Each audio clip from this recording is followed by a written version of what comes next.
আসসালামু আলাইকুম ভাইয়েরা, কি অবস্থা? আলহামদুলিল্লাহ আমি ভালো আছি। তো আসলে অসুস্থ লাগে একখানা। কিলে বহুদিন ধরে বালাবুড়া খাইয়েন না। বালাবুড়া কিনলে বন্দর তো না জানেন, যাইবের ফরত ওই হেতি। এখন দেশের কি অবস্থা? বন্দরের সেম আগের মতো কার্যক্রম নাই। এখন কার্যক্রম এখন গতি পাইচ্ছে। আপনারা কিছুদিন আগে নিউজও দেখছেন। তো এখন কথা তো এই কেন যে গতি পাচ্ছে না, তাহলে তো আঙ্গ ফ্যাটে কোম্পানি শুরু হয়ে গেছে কই। আমার দেশের মানুষের কিল্লা ফ্যাটে কোম্পানি শুরু হয়ে গেছে, এখন খাইতে না আগের মতো। তো এই টেনশনে আছে। এখন তো যারা বিদেশিরা যদি দিতে সিস্টেম যে ম্যানেজমেন্ট যদি বিদেশি হয়ে যেত, তখন তো আরো খাইতে না।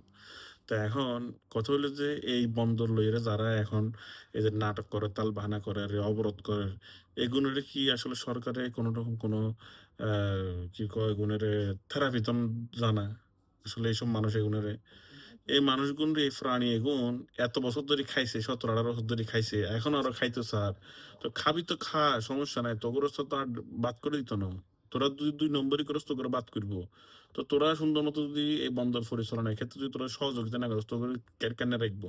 তোরা আগে ডাকাতি করছস, এখন চুরি করো সম্ভবত, কিন্তু এখন চুরিও বন্ধ করতে হইব।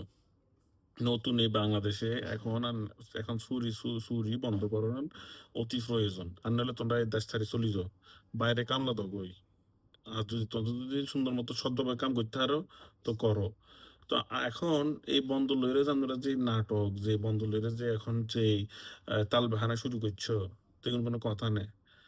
আর এই বন্দর কি বলে যে বিদেশিদেরকে দিয়ে দেয়, আর বিদেশির কি মালিকানা দিয়ে দিছে না? আপনারা দেখছেন না বিদেশিদের 30 বছর লেবুলি ইজারা দিত কর, মালিকানা সম্পূর্ণ বাংলাদেশের থাকবো।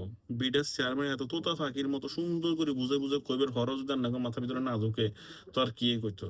আপনারা হইলেন যে সেই ফ্যাসিস্টের দোসর। ফ্যাসিস্টের দোসর নইলে আপনারা এখন যে লাফালাফি করতেছেন, আপনারা খাইতে না তত লাফালাফি করতেছেন। আর নইলে কোনো কারণ দেখতেছেন না, যুক্তিগত কোনো কারণ ছাড়া এই বন্দর লইয়ের কত কবে কোনো প্রশ্নই নেই। আপনারা অযৌক্তিক কথা বলতেছেন। আপনারা এখন যে কমেন্টস এগুন না বা মারা করছে, দেখছেন না কমেন্টস এগুন? আপনারা দেখেন কমেন্টসে কি লিখছে। দেশের জনগণে কিসা এই দেখেন, এটা দেখেন কই। তাহলে আপনারা শ্রমিকের অবরোধ, অমুক অবরোধ বাদ দেন, এইসব শ্রমিকেরা বাদ দেন, নতুন করে নিয়োগ দেন। আঙ্গ দরকার কি স্বচ্ছতা। এখন আঙ্গ এই চোর ডাকাত দরকার নাই। এই চোর ডাকাত করে করে দেশ কেনার ধ্বংসের পথে দিয়ে দিছি। তা এখন যারা এই চুরি করবে, ডাকাতি করবে মতলব হলো এরা এই তালবাহানা করার, তাগরও ছাঁটাই করে নতুন নিয়োগ দিয়ে রে বন্দরের কার্যক্রম অব্যাহত রাখাটা অবশ্যই জরুরি। আর যারা এসব অপকর্মে জড়িত আছে, ব্যাকগুনারা জেলে ঢুকুন, ব্যাকগুনারা বাদ করুন।